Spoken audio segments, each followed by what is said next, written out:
So today we continue the story that we left off with last week, the riveting story of the rabbi who was dismissed from his position.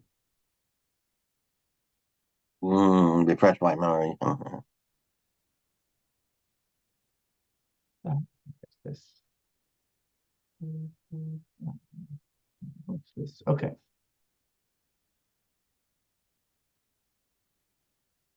Good morning, Joan. Good morning, Susie. Good morning, Rabbi. How you doing? Thank the good Lord. Doing well. Oh, good. Okay. Where is this? Let's just go back over here on 28a. Let's see if we can finish this story today. Okay. So if we remember, there was Rabban Gamliel. Rabban Gamliel was a very rich man, a very important man, and a very learned man. And he was the head of the Jews at the time. He was actually, what's the word? Recognized by the Roman government and as the Jewish leader. And he was a wonderful man. He had some beef with Rabbi Yehoshua, who learned things a little bit differently than him, had some different opinions. And so Rabban Gamliel made Rabbi Yehoshua stand the entire class. The students got upset, and so they deposed Rabban Gamliel from his position. And they put Rabbi Elazar ben Azariah, a young kid, in his place. So that is where we're up to. It was taught. On that day that they removed Rabban Gamliel from his position and appointed Rabbi Elazar ben Azariah in his place, there was also a fundamental change in the general approach of the study hall. In other words, there were many study halls, but this was the main study hall. And it wasn't just that Rabbi Elazar ben Azariah was now the teacher. There was big changes that happened. He dismissed the guard at the door, and permission was granted for all the students to enter. Instead of Rabban Gamliel's selective approach that asserted that the students must be screened before accepting them into the study hall, the new approach asserted that anyone who seeks to study shall be given opportunity to do so. Which reminds me, I'm going to pause for a second. We're going to make the blessing together. Baruch Adonai Eloheinu Melech Melech Asher Kiddushanu b'mitzvotav v'tzivanu al divrei Torah.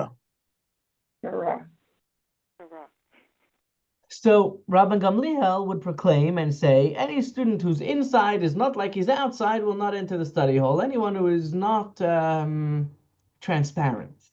Anyone who looks very holy on the outside, but in the inside they're not as perfect as they seem, they're not allowed inside. The Gemara relates, on that day, several benches were added to the study hall to accommodate the influx of the new students. And there was an argument about how many students this was. Abba Yosef ben Doistoi and the rabbis disputed this matter. One said that there were 400 benches added to the study hall, and one said that there were 700 benches added to the study hall. In any case, there were a lot more students that day. When he saw the tremendous growth in the number of students, Rabban Gamliel was disheartened. He said, perhaps, heaven forbid, I am preventing Israel from engaging in Torah study. I was stopping the Jewish people from learning. They showed him in his dream white jugs filled with ashes, alluding to the fact that the additional students were worthless idlers. The Gemara comments that is not really the truth, but the dream was shown to him to ease his mind that he shouldn't feel bad for closing the doors for all those years.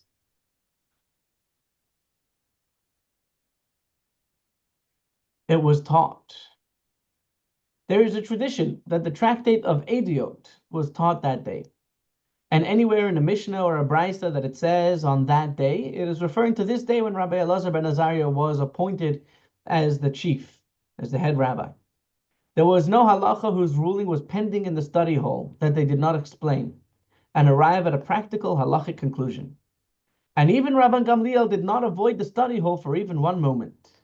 In other words, you might think that he would be upset at them for deposing him from his position and for the coup that had taken place. No, Rabban Gamliel did not avoid the study hall for even one moment.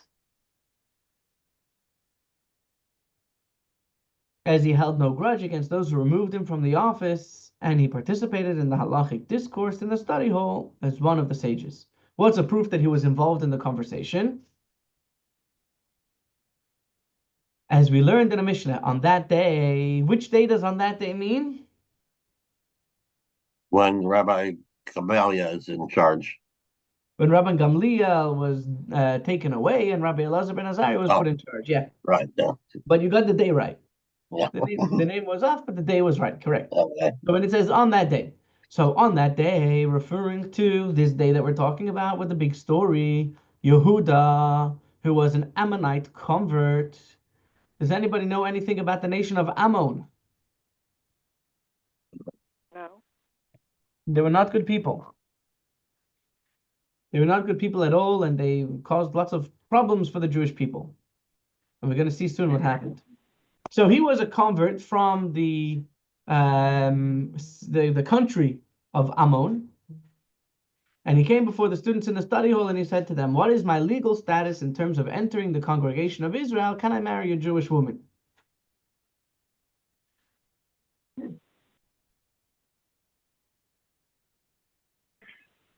Rabban Gamliel said to him, "You are forbidden to enter the congregation." Rabbi Yehoshua said to him, "You are permitted to enter the congregation." So now we have a fight again between Rabban Gamliel and Rabbi Yehoshua, the two protagonists of our story to begin with. But from here we see anyways that Rabban Gamliel was in the study hall and he was arguing. So what did Rabbi Gamliel said to Rabbi Yehoshua?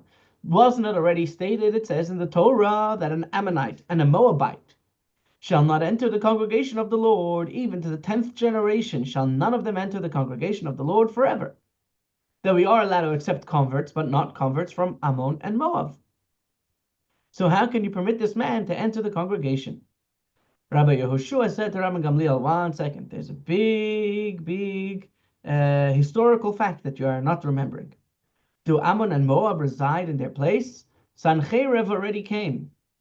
There was a man whose name was Sancheriv, and he did what all those who tried to rule the entire world did, and he tried to rule the entire world. And he had a very interesting policy. When he would come to one place, he wouldn't just take ownership of it because he wanted the people to realize that he is in charge. So what would he do? He would take all the people from one country and move them to a different country. And therefore, anybody who lives anywhere is not really them. The Africans are not really the ones who live in Africa, and the Yemenis are not really the ones who live in Yemen. Sancheriv already came in through his policy of population transfer, scrambled all the nations and settled other nations in place of Ammon. Consequently, the current residents of Ammon and Moab are not ethnically Ammonites and Moabites. As it is stated in a reference to Sancheriv, I have removed the bounds of the peoples and have robbed their treasures and have brought down as one mighty the inhabitants. And although it is conceivable that this particular convert is perhaps an ethnic Ammonite, maybe a few people stayed there.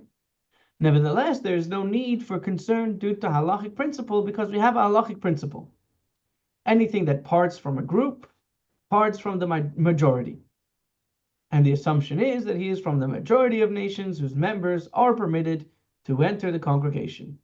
And therefore, because he is from the majority, he is from that country, and that country is majority, no longer the original Ammonites and Moabites. Therefore, he will be allowed to convert and to marry a Jewish woman.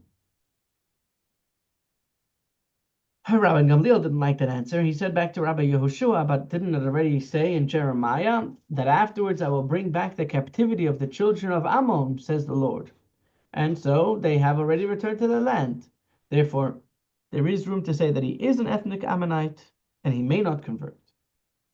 Rabbi Yehoshua said to Rabbi Gamliel, very nice, you can bring me prophecies, but unless you can tell me for a fact that this happened already, I will not hear it. Wasn't it already stated in another prophecy in Amos? I will turn the captivity of my people Israel, and they shall build the waste cities and inhabit them. And they shall plant vineyards and drink the wine thereof. They shall also make gardens and eat the fruit of them. So we see that the Jewish people will return to the land of Israel, and they have not yet returned. In rendering the ruling, only proven facts may be taken into consideration. So Rabbi Yehoshua won that war, and they immediately permitted this man to enter the congregation. They let him start dating Jewish women. This proves, or maybe he already found someone that he liked and who liked him, and they were just asking if they're allowed to get married. This proves that Rabban Gamliel did not absent himself from the study hall that day and did participate in the halachic discourse. I already made a blessing. I'm going to say l'chaim over here. Mhm. Okay. But one thing that Rabban Gamliel learned is that when he didn't have his power, he was up against some heavy hitters. Rabbi, I got a question. Yeah. Wouldn't they have to convert to marry a Jewish woman? That's a good question. He had already converted.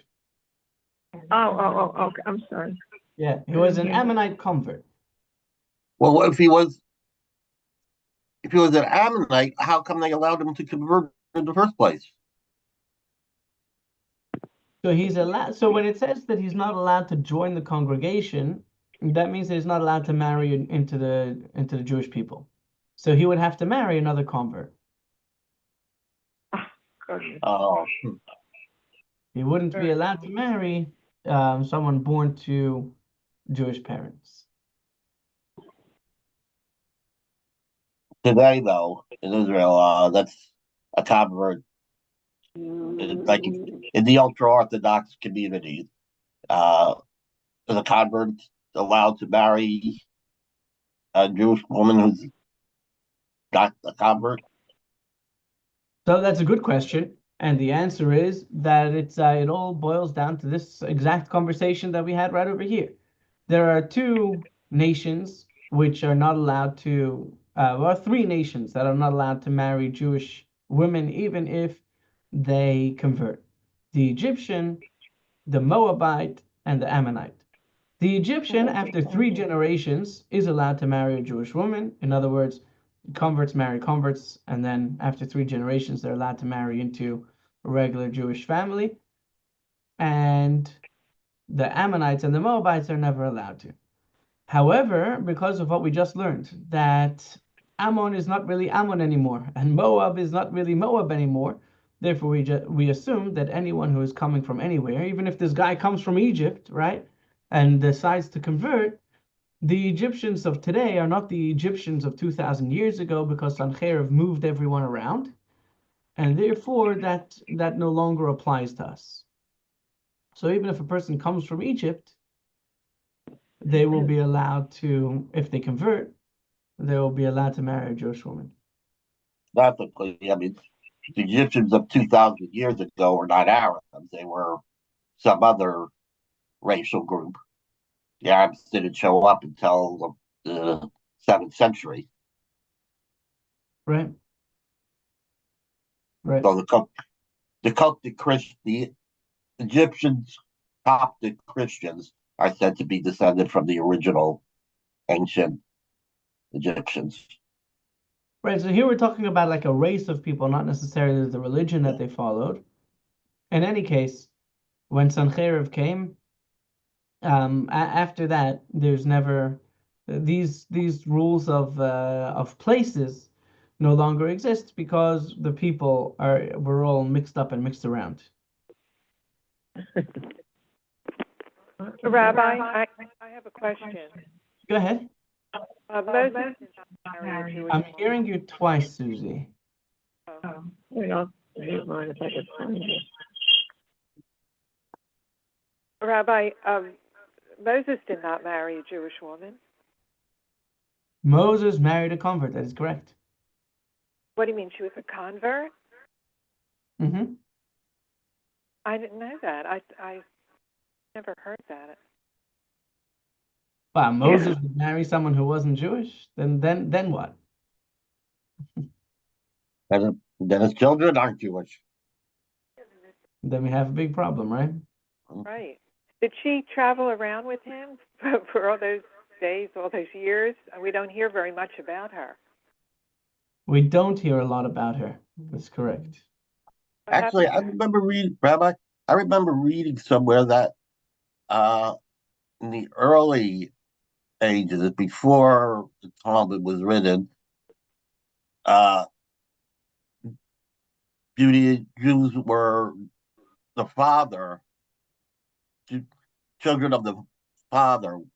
His father was Jewish, and the children were, and that it was only somewhere like after the Talmud came by that the matriarchal line was established.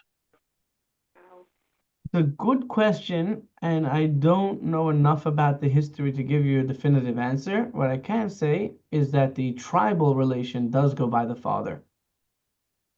But in terms of the Jewishness, definitely before the Torah was given, could be that I would have to look into that.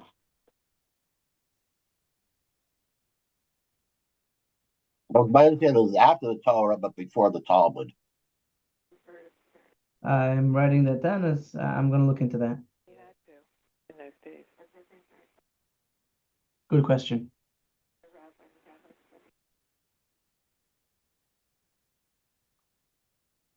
How did they convert in those days? I don't understand that. Oh, that's a very good question. What did it mean to be Jewish before Judaism became a thing?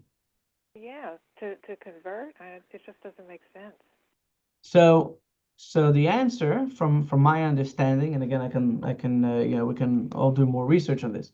But from my understanding, is that until the Torah was given, anyone who accepted upon themselves the monotheistic beliefs, they were considered Jews.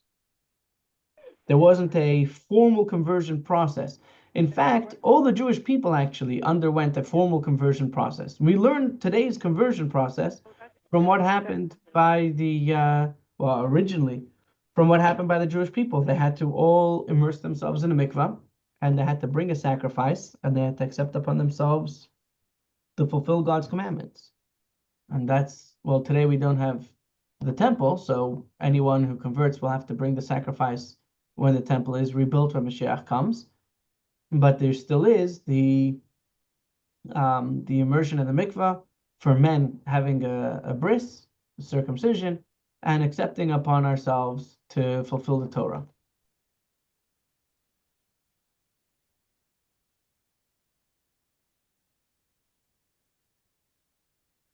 Okay, so Rabban Gamliel realized that Rabbi Yehoshua knows what he's talking about. And Rabbi Gamliel said to himself, since this is the situation that the people are following Rabbi Yehoshua, good morning, Leib Moshe, great to have you back. That the people are following Rabbi Yehoshua, apparently Rabbi Yehoshua must have been right.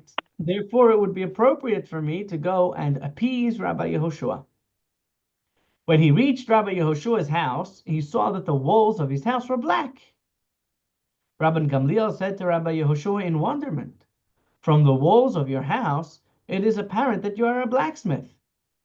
As until then, he had no idea that Rabbi Yehoshua was forced to engage in that arduous trade in order to make a living. And again, Rabbi Gamliel was living in a completely different world. He had servants, and he had, lots of money that he inherited, and lots of money that he made. He had businesses. He was involved with the courts. He didn't even realize the plight of the others. He had no idea that Rabbi Yehoshua had to work hard to earn his wage. And Rabbi Yehoshua said to him, woe unto a generation that you are its leader, as you are unaware of the difficulties of Torah scholars, how they make a living, and how they feed themselves. Rabban Gamliel said to him, I insulted you. Forgive me. Rabbi Yehoshua paid him no attention and did not forgive him. He asked him again, do it in deference to my father, Rabban Shimon ben Gamliel, who was one of the leaders of Israel at the time of the destruction of the temple. And in the merit of Rabbi Gamliel's father, Rabbi Yehoshua was appeased. Now that Rabbi Yehoshua was no longer offended, it was only natural that Rabbi Gamliel would be restored to his position. They said, who will go and inform the sages? Apparently, they were not eager to carry out the mission that would undo the previous actions and remove Rabbi Elazar ben Azariah from his position as the Nasi. The launderer said to them, I will go. So Rabbi Yehoshua sent to the sages to the study hall with the launderer, saying, the one who wears the uniform will continue to wear the uniform. In other words, the original Nasi, Rabban Gamliel, will remain in his position. And the one who did not wear the uniform is not going to say to the one who wears the uniform, take off your uniform and let me wear it. Apparently, the sages believed that this emissary was dispatched at the initiative of Rabban Gamliel, none of Rabbi Yehoshua, so they ignored him.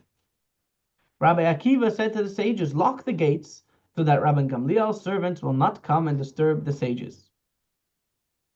When he heard what happened, Rabbi Yehoshua said, it is best if I go to them myself.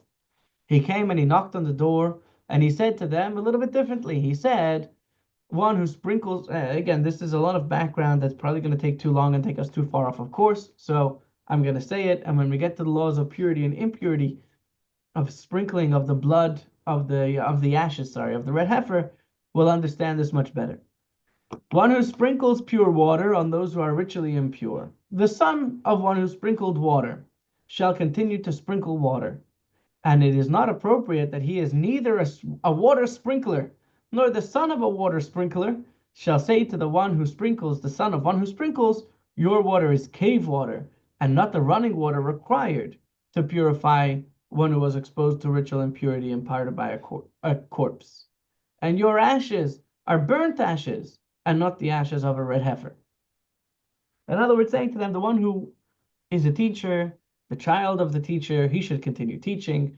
And the one who just now was appointed, who not himself was a teacher, not his father was a teacher, should go back to his original position. Rabbi Akiva said to him, Rabbi Yehoshua, have you been appeased? Everything we did was to defend your honor. If you have forgiven him, none of us is opposed. Early tomorrow, you and I will go to Rabban Gamliel's doorway and offer to restore him to his position as the Nasi. The question arose, now what do we do with Rabbi Elazar ben Azariah? They said, what shall we do? Remove him from his position? That is inappropriate, as we learned the halacha through tradition. One elevates to a higher level of sanctity, but does not downgrade, so we can't make him a student anymore. So one who was the Nasi of the Sanhedrin cannot be demoted. Let one sage lecture 1 week and the other sage 1 week. In other words, they should take turns week by week, giving the teaching, giving the lectures. They will come jealous one of another, and because they will be a force to appoint one as the acting head of the Sanhedrin. Rather, Rabbi Gamliel will lecture for 3 weeks, and Rabbi Elazar ben Azariah will lecture as the head of the yeshiva 1 week. And that arrangement was adopted, and that is the explanation of the exchange in the tractate of Chagiga. Whose week was it? It was the week of Rabbi Elazar ben Azariah, because there was 3 weeks of Rabbi Gamliel and then 1 week Rabbi Elazar ben Azariah. One final detail about this story: that student who asked the original question that sparked the entire incident, where he was asking,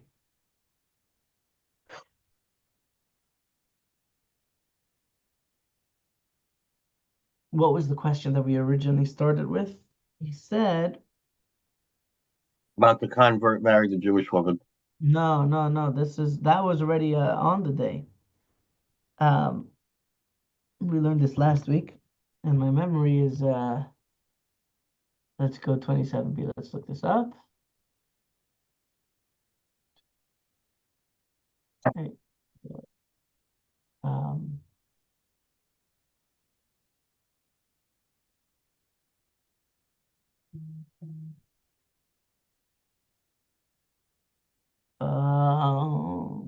what is this here?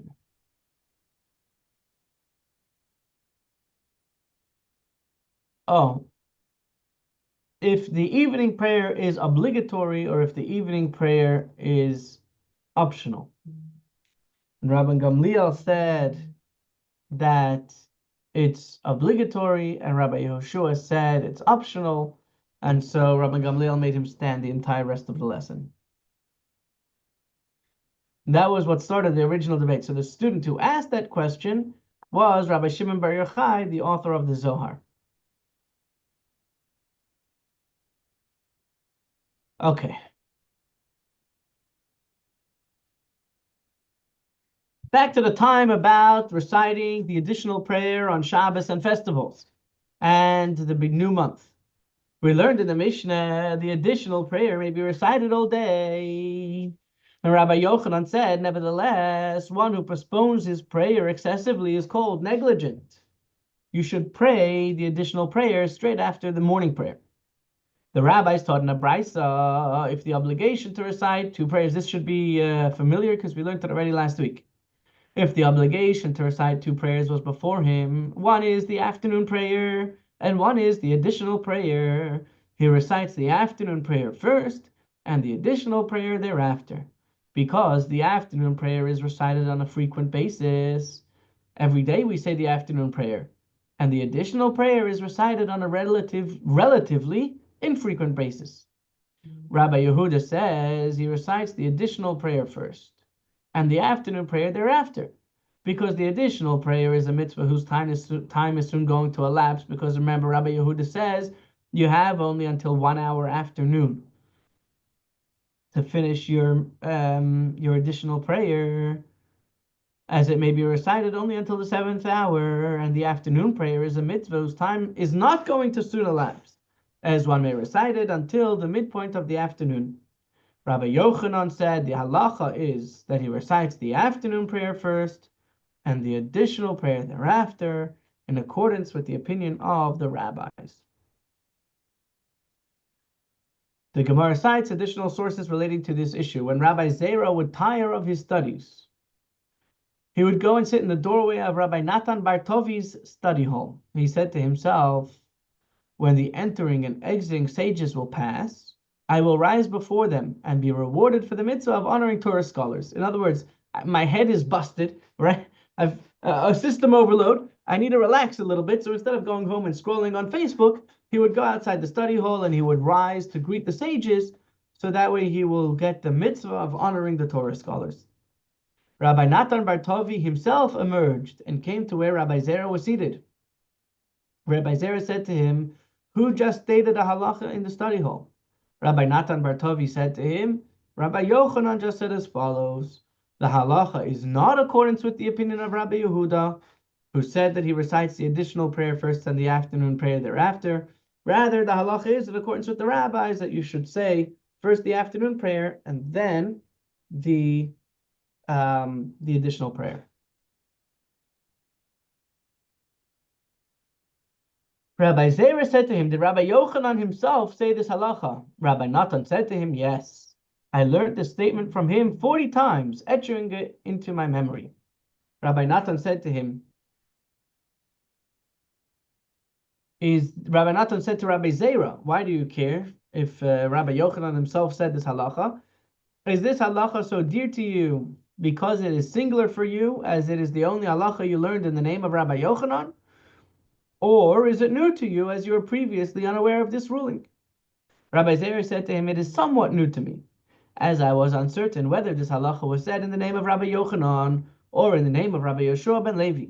And now I know that the halacha is in the name of Rabbi Yochanan.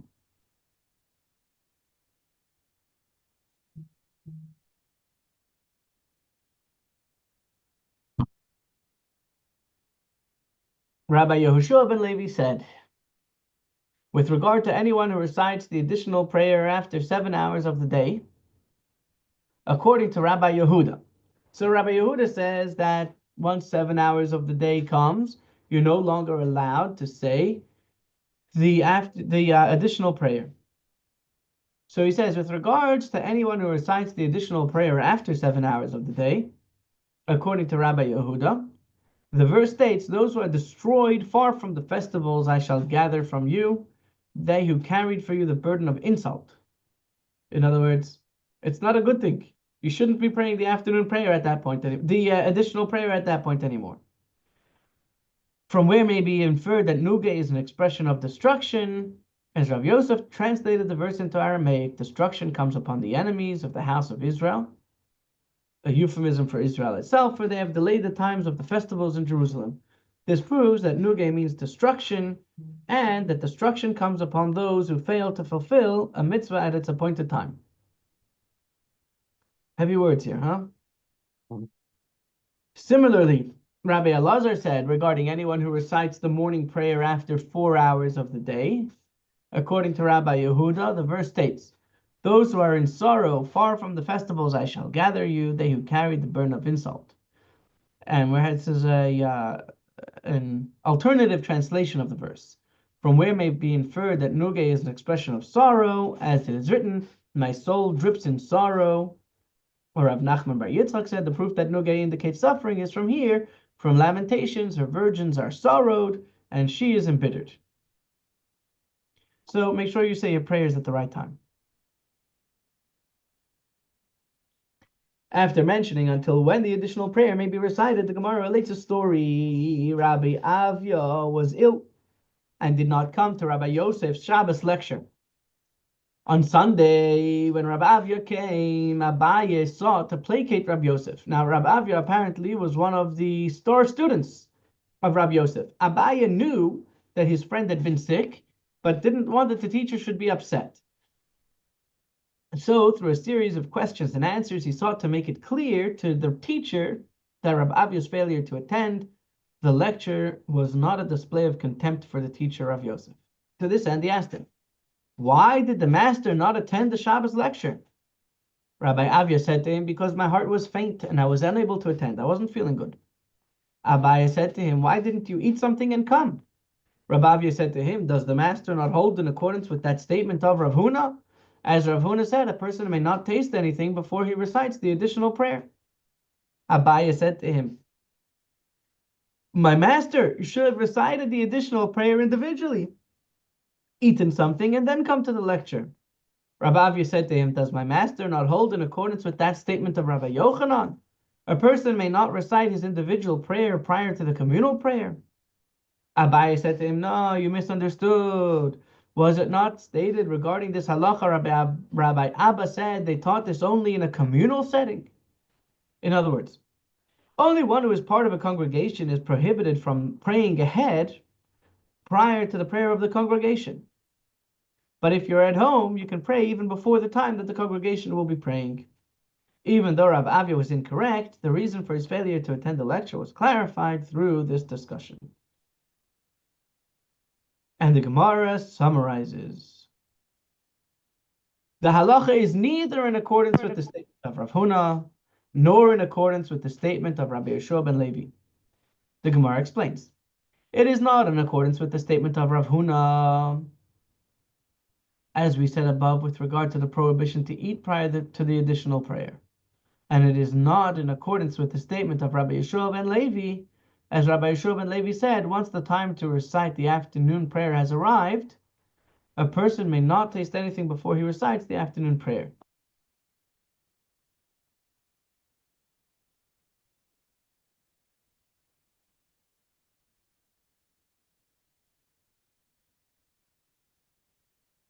Okay, new Mishnah. We've spoken about the daily prayers 3 times a day. And we've spoken about the additional prayer on Shabbos, on holidays, and on the new month. Now we have, in the Mishnah, we have a new kind of prayer. And we're going to learn about that. It says the Mishnah, in addition to the halachas relating to the fixed prayers, the Gemara relates, there was a rabbi whose name was Rabbi Nechunya ben Hakana. And he would recite a brief prayer when he would go into the study hall, and a brief prayer on his way out of the study hall. And the rabbi said to him, the study hall is not a dangerous place that would warrant a prayer when entering and exiting, right? The yeshiva students, what's that famous comedian? Has a whole spiel on yeshiva students coming out in spring break. What do you? You know, anyone know what I'm talking about? I don't know if it's Jackie Mason. I think it's Jackie Mason. Oh, yeah. He Never said, liked him. No? I never liked Jackie Mason. Okay, so maybe it was someone else. It No, it was could like have a been. whole thing. Just because I liked him doesn't mean he's I not the one bet you're I don't referring remember to. who it was, but it was a funny thing. He's like in New York. In New York, they say, "Watch out for spring break because the students are out." The students are out. He said, "Never happened in the Bronx, in Brooklyn, that they said, watch out, the yeshivas are out of session. You got to watch out for the students, the yeshiva students. Yeah, they're dangerous. And if he has a talus, oh boy, you better be careful. Anyway, right? So the yeshiva is not a very dangerous place that would warrant a prayer when you come in and when you come out. So why are you making prayers? So he said to them, upon my entrance, I pray that no mishap will transpire caused by me in the study hall. In other words, that I shouldn't make any mistakes or any problems. And upon my exit, I give thanks for my portion. I thank God for giving me the opportunity. Gemara. The sages taught in the Brisa the complete formula of Rabbi Nechoni ben Akana's prayer. Upon his entrance, what does he say? May it be your will, Lord my God, that no mishap in determining the halacha transpires caused by me, and that I not fail in any matter of halacha, and that my colleagues who together with me engage in clarifying the halacha will rejoice in me. He specified, and that I will neither declare pure that which is impure, nor declare impure that which is pure, and that my colleagues will not fail in any matter of halacha, that I will rejoice in them. In other words, I want that everyone should be, or everybody's minds and hearts should be focused on the matter at hand, and everybody should come to the correct conclusions, and that nobody should be excited at the failure of someone else. And upon his exit, what did he say? I give thanks before you, Lord my God, that you have placed my lot among those who sit in the study hall, and that you have not given me portion among those who sit idly on street corners. I rise early, and they rise early. I rise early to pursue matters of Torah, and they rise early to pursue frivolous matters. I toil and they toil. I toil and I receive a reward, and they toil and do not receive a reward. I run and they run. I run to the life of the world to come, and they run to the pit of destruction. On a similar note, the Gemara recounts related stories with different approaches. The sages taught when Rabbi Eliezer fell ill, his students entered to visit him. They said to him, teach us paths of life, guidelines by which to live, and we will thereby merit the life of the world to come. He said to them, be vigilant in the honor of your counterparts, and prevent your children from logic when studying verses that tend toward heresy, and place your children while they are still young between the knees of Torah scholars, not literally, but figuratively. And when you pray, know before whom you stand. For doing that, you will merit the life of the world to come. Prevent your children from logic when studying verses that tend towards heresy.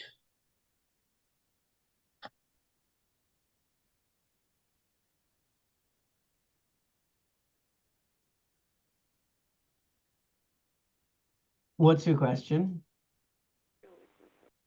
Could you? I don't understand that. I mean, prevent your children from logic. That isn't. I mean, Oh, that's use logic a lot in studying Talmud. When heresy. studying verses that tend towards heresy, I mean, does that say you shouldn't use logic in opposition to heresy, or Oh, What I believe it's saying is a good question. What I believe it's saying is that sometimes when we rely completely on logic, we can end up in very funny places. We can end up in very funny places when we rely on logic. So it's important to have our foundations and fundamentals intact and in place before we let our mind run off. I'll give you a beautiful example. In the Ein Kelokeinu prayer, are you familiar? Ein Kelokeinu, Ein Kadonenu. So the yeah? translation of that is, there is none like our God, there is none like our Master, there is none like our King, there is none like our Deliverer. And then the second stanza is, who is like our God, who is like our King, who is like our Lord, who is like our Deliverer? So the question is obvious. Why are you first saying there is no one like God, and then you're asking who is like God? Shouldn't you first be asking who is like God, and then we come to a conclusion, there is none like our God? So I saw once a beautiful parable of a deep cave with many different ways and many different paths through this deep, deep cave. And many explorers went in and got lost. There was one smart man who came, and he took with him a very long rope, and he tied one end of the rope to the entrance of the cave, and he took the other end of the rope with him. So whenever he got stuck and he didn't know where he was, he would use the rope to climb back out. He says so too when exploring the world of philosophy, when exploring the world of theology, there are many great philosophers who go and who get lost. But the great one starts off with an anchor of we have a God that we believe in. And then at once we have that rock solid foundation that I believe in the God of my fathers, the God who created heaven and earth. Then I begin exploring and I will not get lost. So the way I'm understanding this is be very careful when you're teaching your students who are very impressionable to start off with teaching them about the faith and introduce the philosophy of it as they get older and have a better understanding.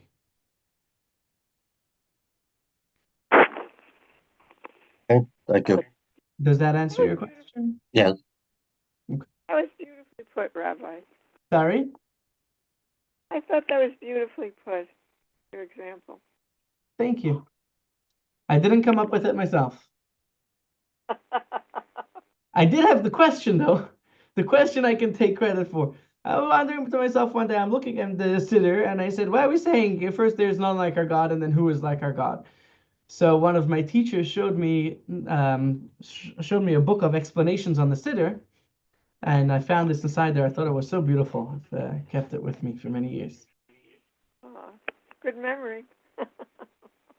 A similar story is told about Rabbi Eliezer's mentor, Rabbi Yochanan ben Zakkai. When Rabbi Yochanan ben Zakkai fell ill, oh, look at that. This is from last week's Wednesday class. Everything is tied together. When Rabbi Yochanan ben Zakkai fell ill, his students sent to visit him. When he saw them, he began to cry. The students said to him, Lamp of Israel, the right pillar, the mighty hammer, the man whose life's work is the foundation of the future of the Jewish people. For what reason are you crying? With a life as complete as yours, what is upsetting you? So to remember again, he led the Jewish people through the destruction of the temple and the massacres and holocausts that happened at that time. And he kept the Jewish people in good spirits with forward thinking, and he made tremendous efforts to make sure that Judaism would not be lost. And if not for him, we would not be here today. So he said to them, I cry. Now, should we pause here and continue next week? Yeah, let's do that. The suspense. Why was Rabbi Yochanan ben Zakkai crying? We're going to learn next week. And tomorrow, 11 a.m., we have a good one. A good one. And how does it go? 1 second. Let me just read this for you so I won't forget. If this will load. Here.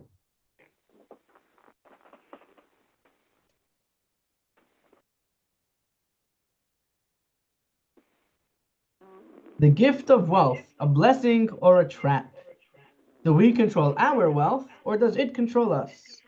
The Torah challenges us to use our wealth wisely before it uses us. Wishing you a wonderful day. God willing, see you tomorrow morning, 11 a.m. And remember your calendars, March 14th for the Purim party. We'll hear the Megillah. We'll have good Hamantash and a beautiful event. Take good care. Okay, thank you.